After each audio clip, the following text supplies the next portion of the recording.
원리 꼼꼼에 대해서 같이 내용 살펴볼 건데요. 첫 번째 준비되어 있는 내용은요. 두 수 사이의 관계 알아보기라고 되어 있습니다.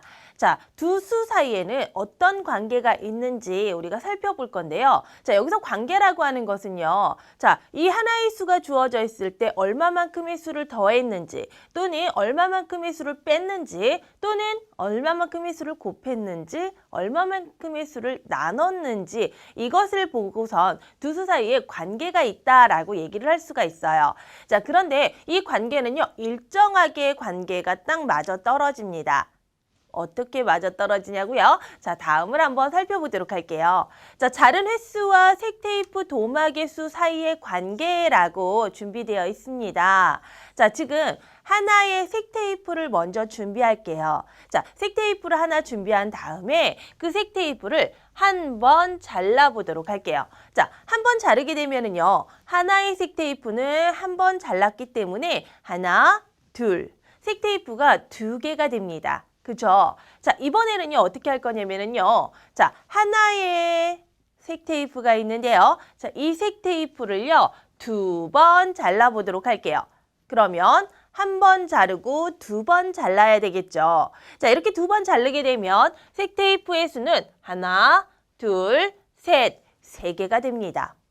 자, 이번에는요. 색테이프를 세 번 잘라보도록 할게요. 자, 이렇게 자르게 되면은요. 이번에 색테이프의 도마개 수는 어떻게 될까요? 한 번 자르고 두 번 자르고 세 번 잘랐더니 색테이프의 수는 하나, 둘, 셋, 넷, 네 도마기 되었습니다. 그러면 우리 만약에 하나의 색테이프가 더 있고요. 이 색테이프를 이번에는 세 번 잘랐으니까 네 번을 한번 잘라볼까요? 자, 네 번 자르게 되면 어떻게 돼요? 하나, 둘, 셋, 넷. 자, 네 번 잘랐더니요. 하나, 둘, 셋, 넷, 다섯. 다섯 도막이 생겼습니다. 자, 그러면 지금 얘네는 서로 관계가 있는지 우리 한번 정리해 보도록 할게요. 자른 횟수하고 도마개 수는 과연 어떤 관계가 있을까? 한 번 잘랐을 때는 도마개 수가 이렇게 두 도막이었습니다.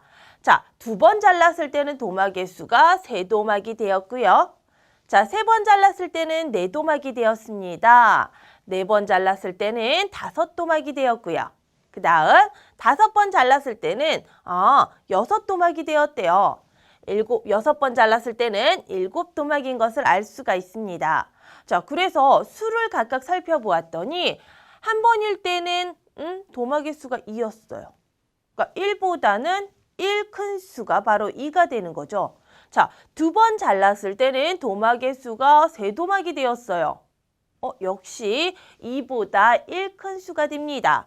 세 번 잘랐을 때는 네 도막이네. 3보다 1 큰 수. 여섯 번 잘랐을 때는 일곱 도막이네. 6보다 1 큰 수.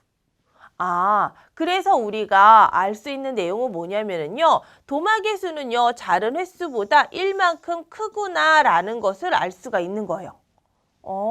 그럼 나는 모르지만 실제로 잘라보지 않았지만 만약에 자른 횟수가 9번이다라고 하게 되면 이 두 수 사이의 관계에 따라서 도마개 수는 몇 도막이 된다? 9보다 1 큰 수인 10도막이 되겠구나 라는 것을 알 수가 있겠죠.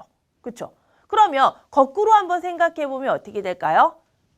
자른 횟수는 도마개 수보다 1 작은 수라는 것을 알 수가 있죠. 그래서 여기에 보는 것처럼 이렇게 우리가 자른 횟수는 도마개 수보다 1 작은 수입니다 라고 나타내 줄 수가 있는 거예요.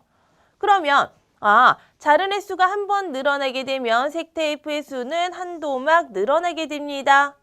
색테이프의 도마개 수는 자른 횟수보다 1만큼 많습니다. 거꾸로 얘기하면 자른 횟수는 색테이프 도마수보다 1 적습니다 라고 이야기할 수가 있겠네요. 그럼 얘는 우리가 뒤에서 다시 공부를 할 거지만 우리가 알고 있는 덧셈, 뺄셈, 곱셈, 나눗셈의 기호를 써서 한 번 더 나타낼 수가 있겠죠. 자, 어떻게 나타낼 수가 있어요? 만약에 자른 횟수에 대해서 나타낼게요 라고 하게 되면 자른 횟수는 어떻게 돼요? 도마개 수보다 얼마 작아요? 그렇지, 1 작은 수예요 라고 나타내 줄 수가 있어요. 자, 만약 도마개 수에 대해서 나타내세요 라고 하게 되면 도마개 수는 어떻게 돼요? 자른 횟수보다 1만큼 큰 수예요 라고 이렇게 표현할 수가 있는 거예요. 그래서 이 표현하는 것은 우리가 나중에 뒤에서 다시 한번 공부할 테니까요. 아, 이런 식으로도 나타내 줄 수가 있구나 라는 정도만 우리가 기억하면 되겠어요.